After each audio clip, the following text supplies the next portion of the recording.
بسم اللہ الرحمن الرحیم۔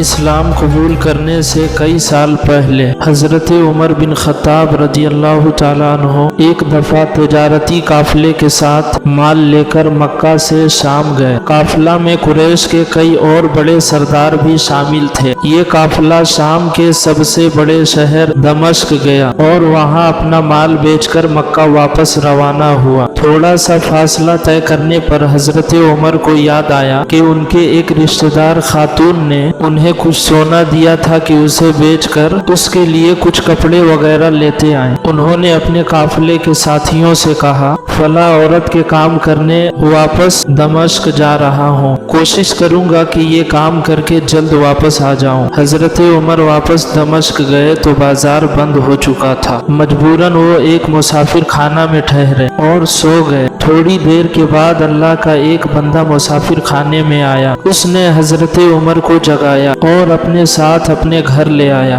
یہ بات واضح نہیں تھی کہ وہ شخص حضرت عمر کو پہلے سے جانتا تھا یا ان کے والد حضرت خطاب سے ان کی پہچان تھی۔ انہوں نے حضرت عمر کی بڑی خاطر و مدارت کی۔ کھانا کھا کر تو وہ سو گئے اور ان کا میزبان رات بھر عبادت کرتا رہا۔ صبح کو حضرت عمر بیدار ہوئے تو ان کے میزبان نے کہا کہ اکیلے بازار میں مت جانا، بازار میں اکثر لٹیرے مسافروں کو لوٹتے رہتے ہیں، اس لیے میرے ساتھ چلنا۔ یہ کہہ کر وہ سو گئے کیونکہ وہ رات بھر جاگ رہے تھے۔ حضرت عمر نے ان کو جگانا مناسب نہیں سمجھا اور اکیلے ہی بازار چلے گئے۔ ابھی بازار کھلا بھی نہیں تھا، وہ بازار کھلنے کا انتظار کرنے لگے۔ کچھ دیر کے بعد ایک عیسائی پادری اپنے نوکروں کے ساتھ آیا اور حضرت عمر کی طرف اشارہ کر کے اپنے نوکروں کو حکم دیا کہ اس شخص کو پکڑ لو، یہ گرجے کا کام بہت اچھے طریقے سے کر لے گا۔ اس زمانے میں حضرت عمر بڑے تن و من پہلوان تھے۔ پادری کے نوکروں نے ان کو پکڑ لیا اور ایک پرانے گرجا میں لے گئے۔ پادری نے ان کو ایک ہتھوڑا دیا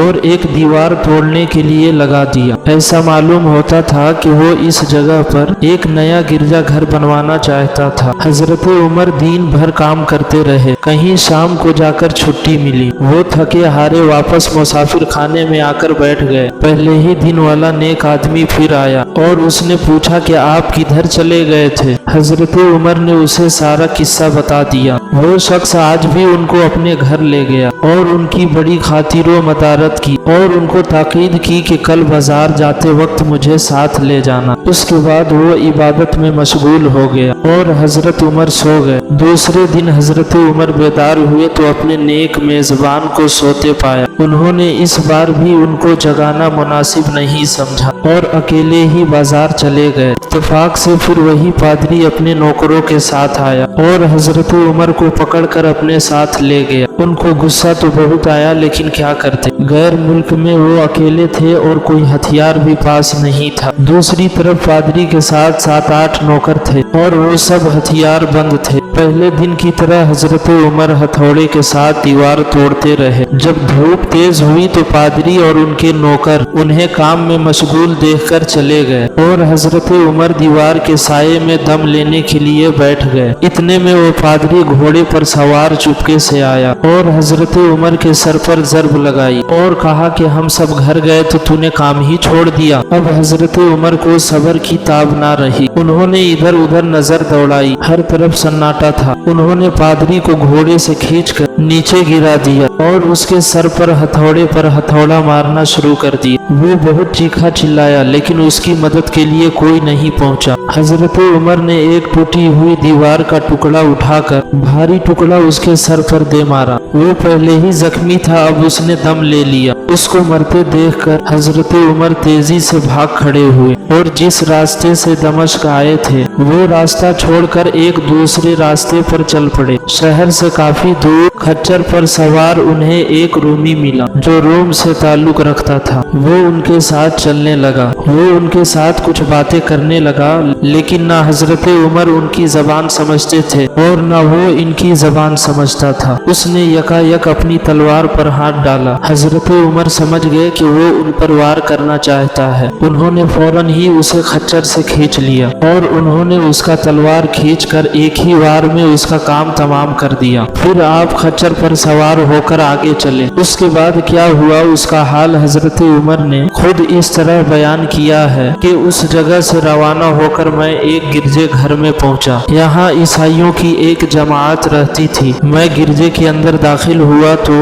گرجے میں رہنے والے سب لوگ میرے ارد گرد جمع ہو گئے اور مجھ سے میرے حالات کے بارے میں پوچھنے لگے۔ پھر وہ اپنے پادری کے پاس مجھے لے گئے۔ پادری مجھے نہایت غور سے دیکھنے لگا اور کہنے لگا کہ ایسا معلوم ہوتا ہے کہ تم میں کسی چیز کا خوف ہے۔ تو میں نے کہا کہ تم نے کیسے اندازہ لگا لیا کہ مجھے کسی چیز کا خوف ہے؟ اس نے میرے سوال کو ٹال دیا اور کہا کہ آپ جب تک چاہے یہاں ٹھہرے، آپ کو یہاں کسی قسم کا کوئی خطرہ نہیں، آپ ہماری حفاظت میں ہیں۔ پھر اس پادری نے مجھے اپنے گھر میں مہمان کی طرح رکھا اور میری نہایت ہی خاطر و مدارت کی، اور پھر پوچھا کہ آپ کون ہیں؟ میں نے اسے بتایا کہ میں مکے کا رہنے والا ہوں اور قبیلہ قریش سے تعلق رکھتا ہوں اور تجارتی قافلے کے ساتھ شام آیا تھا۔ تجارت کا مال بیچنے کے بعد ایک ضروری کام کے لیے قافلے سے جدا ہو کر مجھے واپس دمشق جانا پڑا۔ اب میں اپنے وطن واپس جا رہا ہوں، راستہ بھٹک کر یہاں آ گیا۔ پادری مجھے غور سے دیکھتا رہا اور بار بار طرح طرح کے سوال کرتا رہا۔ میں نے ان کے یہاں نہایت آرام سے رات بسر کی۔ صبح کو آپ نے پوچھا کہ آپ کا ارادہ یہاں ٹھہرنے کا ہے یا آگے جانے کا ارادہ ہے؟ میں نے کہا کہ میں اب آپ سے رخصت ہونا چاہوں گا۔ یہ سن کر پادری نے اپنا ایک نہایت ہی شاندار گدھا جو بڑا ہی خوبصورت اور نہایت ہی تیز رفتار تھا اسے لے آیا۔ اس کی پیٹھ پر کھانے کی مزیدار چیزیں اور قیمتی تحفے بھرے ہوئے تھے اور کہنے لگا کہ آپ اس گدھے پر سوار ہو جائیں اور چل پڑیں۔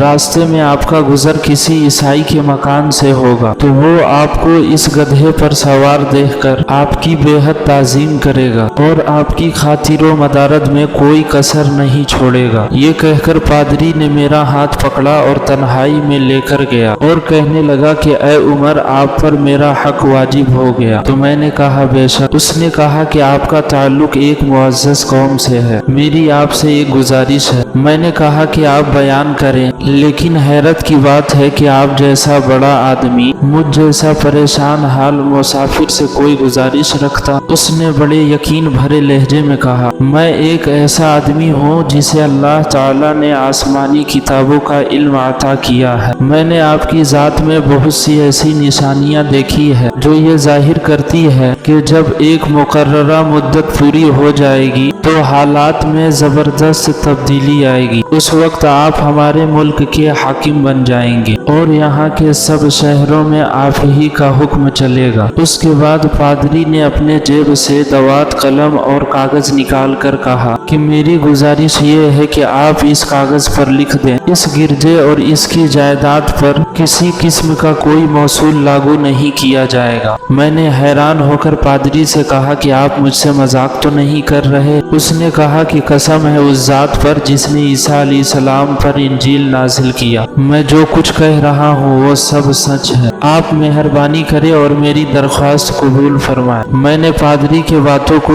اس کا وہم سمجھا اور جیسے اس نے کہا میں نے ویسا ہی لکھ کر اسے کاغذ پر دے دیا۔ اس کے بعد میں گدھے پر سوار ہو کر چل پڑا۔ راستے میں مجھے کئی جگہوں پر عیسائیوں کی جماعت ملی۔ انہوں نے مجھے ایک پادری کے گدھے پر سوار دیکھ کر میری بڑی خاطر و مدارت کی۔ میں اس طرح عیسائیوں کا جگہ جگہ مہمان بنتا اور میں اسی طرح تبوک تک پہنچ گیا۔ اللہ کی شان، جس تجارتی قافلے کے ساتھ میں گیا تھا وہ کافی دیر میرا انتظار کرنے کے بعد اسی جگہ سے چل پڑا تھا جہاں میں نے اسے چھوڑا تھا اور اب تبوک میں ایک کنویں کے قریب میں ڈیرا ڈالے ہوئے تھے۔ قافلے والے میرے ساتھی مجھے دیکھ کر میری طرف دوڑ پڑے اور مجھ سے مل کر بہت خوش ہوئے اور کہنے لگے کہ اے ابن خطاب، ہم لوگ تمہارا انتظار کرتے کرتے بالکل مایوس ہو گئے۔ تب ہم نے اس مقام کو کوچ کر دیا جہاں سے تم واپس دمشق گئے تھے، مگر ہم تمہارے بارے میں سخت پریشان تھے۔ یہ تو بتاؤ کہ اتنے دن تم کہاں رہے؟ میں نے وہ تمام حالات بیان کیے جو مجھے پیش آئے، مگر پادری سے جو میری گفتگو تنہائی میں ہوئی وہ بالکل ظاہر نہیں کیا،